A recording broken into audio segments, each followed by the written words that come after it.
Next race, there on the right of the picture, the familiar face of a figure of Adrian Heskin alongside Mark Grant. On the left there we see David Noonan, rode a winner at Chepstow. Bryony Frost. Pale blue, having a bit of a laugh there, was Andrew Glastonbury. Here's old Twinkle Eyes over here, Richie McLernan on Very Live for Paul Webber. Funny enough, Paul Webber is here today. He's made the journey. Just leaving the paddock as I speak. This is one of the market leaders. This is for Carmel. Paddy Brennan, the cue card man, is on board for Carmel for Paul Henderson. Also just leaving the paddock here in the black and white is Burgess Dream for David Noonan and Newton Smith. Also pulled up, but is a course and distance winner in his time. And the last one to leave the paddock is Zarda Lef for Richard Rowe and Andrew Glastonbury in the colours of Lord Clinton and Captain Adrian Pratt, no less. Zarda Elf, and we wish them all very well. So runners leaving the paddock, I thought this was far too tricky for me to work out, whereas I thought the horse in the last was an absolute good thing. I have absolutely no idea who will win this. Is out on track and looks like it's going to be positively ridden by Paddy Brennan up the front end here. I really didn't have an opinion on this race. It wouldn't be a betting heat for me. Not every race can be. But obviously, for Carmel is one of the leading candidates from last season's form. Here's Mike Cann. Racing then over this best part of 3 miles, the careers at Racetech, racetech.co.uk handicap chase.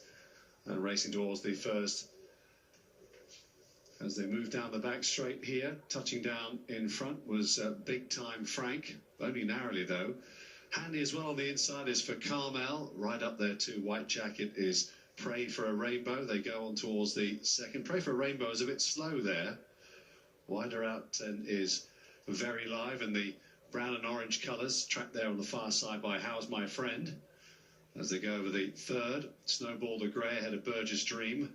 Pink Gin behind them. On the inside, Zardel Elf is probably the overall back marker, but the field well in touch. They go to the open ditch, which is number 4 here. And they're all over it safely. For Carmel, on the inside then of Big Time Frank and Pray for a Rainbow with Very Live right up there as well. They're being tracked on the inside then by Snowball as they take the left-hand turn on the far side.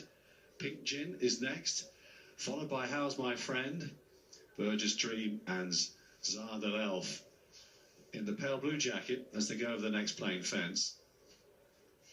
Zardel Elf didn't jump that quite as quickly as 1 or 2 of the others, but he's still in last place at the moment. That was fence number 5. They go on towards the 6 now, and they're being led there by for Carmel, who put in a big leap there for Carmel. Paddy Brennan, who's had a good season so far. Paddy. Pray for a Rainbow. Adrian Heskin in the white colours. Between horses then is Big Time Frank, James Best. Wider out then we've got Richard McLernan on Very Live. And Snowball is the grey and Bryony Frost just behind these leading 4. Wider out to How's My Friend, who's being trapped there then by Pink Gin, who just moves up to his inside now. Burgess Dream and still Zardel Elf at the back of the field. As they turn in towards the home straight now for the first time. They've got fences 7, 8 and 9 waiting for them in this racetech.co.uk sponsored handicap chase. So coming down towards the 7th fence now. And for Carmel is on the inside, saving ground all the way. But taken on by Big Time Frank in the yellow colours.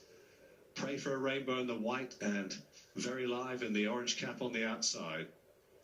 Took that in 4th place. The grey Snowball just tracking Bryony Frost. On the inside, Zardel Elf has made up some ground on them. Andrew Glastonbury, Burgess Dream is still in touch. They go towards the next. And on the wide outside is Pink Gin. The one that's just dropped off a bit now is How's My Friend. How's My Friend, who's never won anywhere else apart from Toaster. So can he change that stat today? He lasted last season, he ended last season rather with a hat-trick at his beloved track, which at the moment whose future is uncertain, of course, sadly. But they move away from us. And for Carmel, still taken on by Big Time Frank. They've all been racing very much together for their first part of the race. Pray for a Rainbow and Very Live on the outside. And then just behind them still is Snowball. together there with Burgess Dream. Zardelel Pink Gin, who ran well on his reappearance at Exeter 3 or 4 weeks ago. And last of all is How's My Friend, as they move on towards the far side then on towards fence number 10. 18 fences they jump here, 9 on each circuit. Coming up towards the first one down the far side now for Carmel. Oh, a mistake there by Zardelel. And How's My Friend's jumping seems to have gone a bit shabby as well. He's really struggling at the back now. Moving quickly on towards the next now. And maybe just in front there for the first time, definitely was Big Time Frank for Carmel, just shaken up on the inside now. Pray for a Rainbow still in there pitching and very live on the outside, still handy too as they move on towards the open ditch again over on the far side of the track. Who's going to touch it down in front here at the open ditch? And may have just been still Big Time Frank, but for Carmel is right back in there fighting again. You have to say, Pray for a Rainbow still travels well in the white colours, wider than to very live. These four together, they're being tracked then by the grey Snowball, has been passed now by Burgess Dream. Zardelel, having made that mistake, is trying to get back into it. Pink Gin, quietly ridden by Mark Grant, is next and still tailed off. And still going as they take that fence down the far side way. Zardelel made another mistake. Pink Gin made a mistake as well. Still jumping at How's My Friend in arrears. But that was fence number 15, and they've got 4 more left to go. Still quite a way out here, though, as they come up towards the next. And for Carmel, made a mistake. There's dropped right out of it now very quickly. It looks like being pulled up for Carmel. At the head of affairs, Big Time Frank taken on then by Pray for a Rainbow, and Burgess Dream moves up into third on the inside. Very Live is struggling as Zardelel goes past him. Snowball trying to mount another rally then. Pink Gin is getting into it slowly but surely on the outside. They're on the downhill part of the track now. Chance to fill those lungs again before they turn for home and the final 3 fences in this Careers at Racetech handicap chase. On the inside, Big Time Frank. On the outside, Pray for a Rainbow. Zardelel getting right back at them too. Burgess Dream still in there on the inside with a chance though. The black jacket with the white sleeves as they come down towards the third last. Snowball the Grey is in there as well, not too far behind them. Here's 3 out now. And still just in front, it's Big Time Frank. And he's kicking on a bit now to James Best. Big Time Frank comes up towards the second last. His ears prick, but Burgess Dream is closing all the time on the inside within about a length now. Big Time Frank, Burgess Dream switch to the outside as they come towards the final fence here. And Big Time Frank taken on by Burgess Dream. Snowball moves into third place, keeping on quite well too. And they race up inside the final furlong. And Big Time Frank and James Best holding Burgess Dream on the near side, who's coming at him again for David Noonan. And Burgess Dream on the near side is beginning to get up. Burgess Dream and Big Time Frank.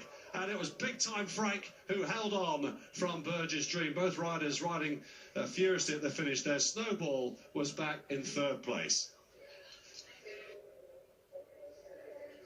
Big Time Frank in a real cracking finish here with Burgess Dream, who crept into it, was easily going best. David Noonan turning down the hill. But there's often a reason why jockeys creep into races.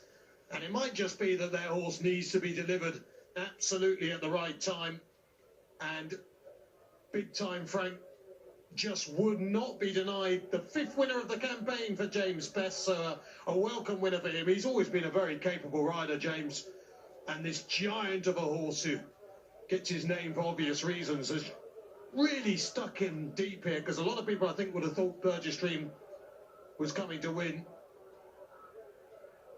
Now my team's saying it might be closer than the cat thought here. Is it one? And I tell you what, Burgess Dream has got it. So the finishers, dare I say it, caught the cat out here. And Burgess Dream has got up near side. He did creep into it, and he got there right on the line. At that angle, you totally have gone with what the cat said, and Mike, it was 101 in the photo, so to be fair, it wasn't only Mike Cat, it was the whole of the world thought that Big Time Frank had won just about. But real time was deceiving here. And it's not a fifth winner of the season for James Best. It's a win for David Noonan, and he gets his 10th success of the season. It's a race many will talk about, Robert, not least because many thought the winner hadn't won.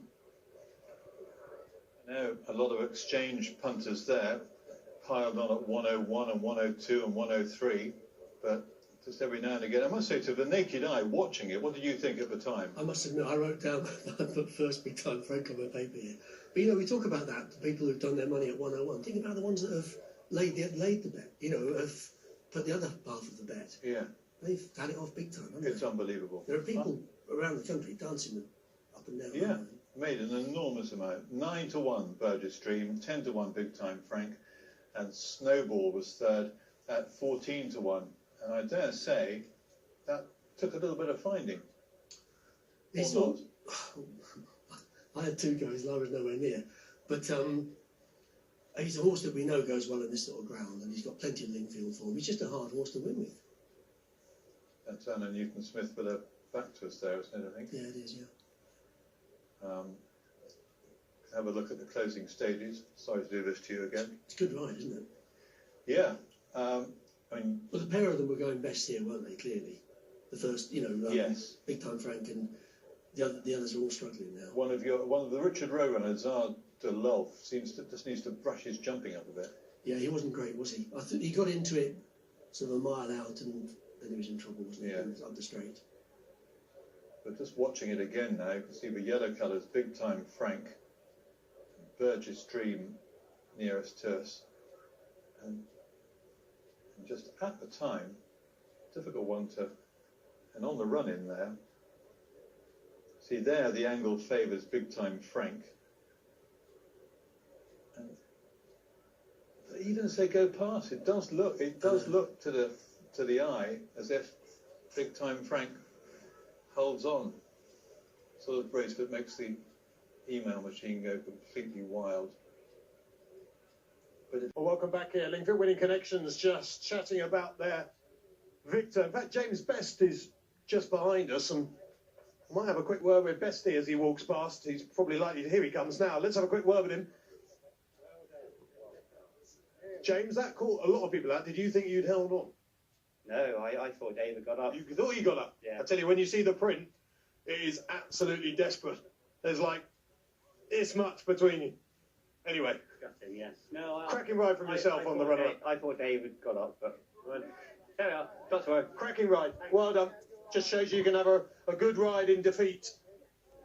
And Anna Newton-Smith in the green coat here, and we'll have a word with David Noonan, see what he thought. So,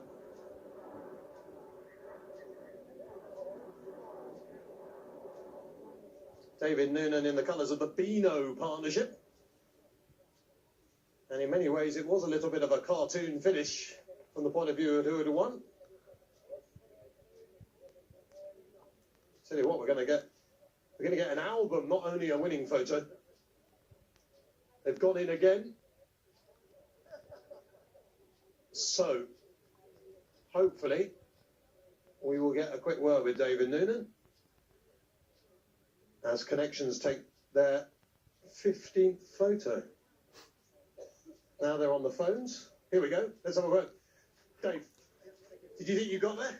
I wasn't certain. I knew it was close, but I wasn't certain. But thankfully, he must have a long neck or a long nose, so he stuck his nose out. So. Is he a horse? Because the way you rode him suggested that you have to just deliver him at the right time. That's actually the first time I've ridden him. Right. He likes it around here, and they normally kind of seem to take their time in him. So the horse probably knows around here better than I do. So because we had lightweight, and he did only run a week ago, so I suppose I didn't want to go to the tank too early. And he hasn't let me down. He's jumped the last couple well, and he's really battled to the line. Yeah, well, look, perfection. When you see the photo, you'll realise that you couldn't have delivered him any better. It's that close. Well done. No, thank you very much. Cheers, Dave. Let's have a word with Anna Newton-Smith, who's Is that the closest finish you've ever been involved in? Yes, that is the most nail-biting moment, I think. It really is. It's I thought we were second, really, to be honest. I think most of the world did, to be honest. Yes, to be honest. Yeah, it's done me a world of good to be fair. There's a 1 minute I was thinking I was second, I'll be grateful for that, and then to have a winner is fantastic. It's almost a double satisfaction here. You think you got beat and then you've won. Absolutely, it's all emotions in about 30 seconds. Yeah. So very, very exciting. And this horse has waited ages for this ground, so I'm really pleased that we kept him busy and happy. And it's sort of classic TV punditry in a way, isn't it? Because we'd probably all be saying, "Oh, Dave Noonan, if he'd come a little bit earlier, he'd have won it." Yeah. And as it happens, he did win it. He did win it, yeah. I think the one thing this horse does, he loves his track and he does like his ground. And I think David rode a really well judged race, and he just kept just travelling and travelling with him. And all the time, don't break the stride. Thanks, Richard. He'll just keep travelling, galloping for you. And they've got a partnership going about a third of the way into the race, and that was it. Yeah. They were saying first time he'd ridden the horse, but he clearly clicked. Because travelling down the hill, he was going best. Yeah, he was going best. I think the thing with him is he'd always find a fence just to chip in at. So he sort of takes half a stride out, and then when he does that, he's going to make ground. And David said he did that, and then once he'd done that was off we go. Now we know what we're doing, and make the rest of it a proper race. Yeah. So well, look, very many congratulations. Thank you very much, Matt. Well done, Anne. Thank you.